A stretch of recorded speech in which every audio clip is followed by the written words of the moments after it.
জয় গুরু, জয় শ্রীকৃষ্ণ। সকলে কেমন আছেন? আশা করি ভালো আছেন।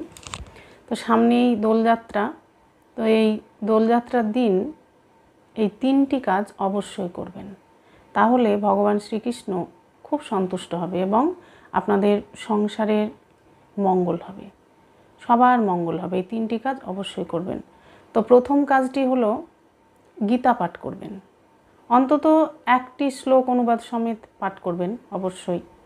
হ্যাঁ, আর শ্লোক যদি উচ্চারণ করতে অসুবিধা হয় তাহলে অনুবাদ পাঠ করলেও হবে। একটি মাত্র শ্লোক, সময় না পেলে একটি মাত্র শ্লোক অনুবাদ সমেত পাঠ করবেন অবশ্যই।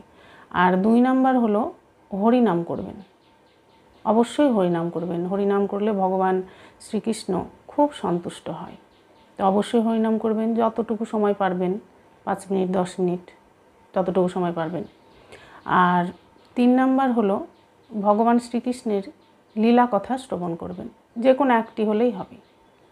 তো ওই দিন এই 3টি কাজ অবশ্যই করবেন, তাহলে আপনাদের সংসারের সমস্ত অমঙ্গল দূর হয়ে যাবে আর ভগবান শ্রীকৃষ্ণ আপনাদের প্রতি খুবই সন্তুষ্ট হবে। তো আজকে এই পর্যন্তই, দেখা হবে পরের ভিডিওতে। সকলে ভালো থাকুন, সুস্থ থাকুন। জয় গুরু, জয় শ্রীকৃষ্ণ।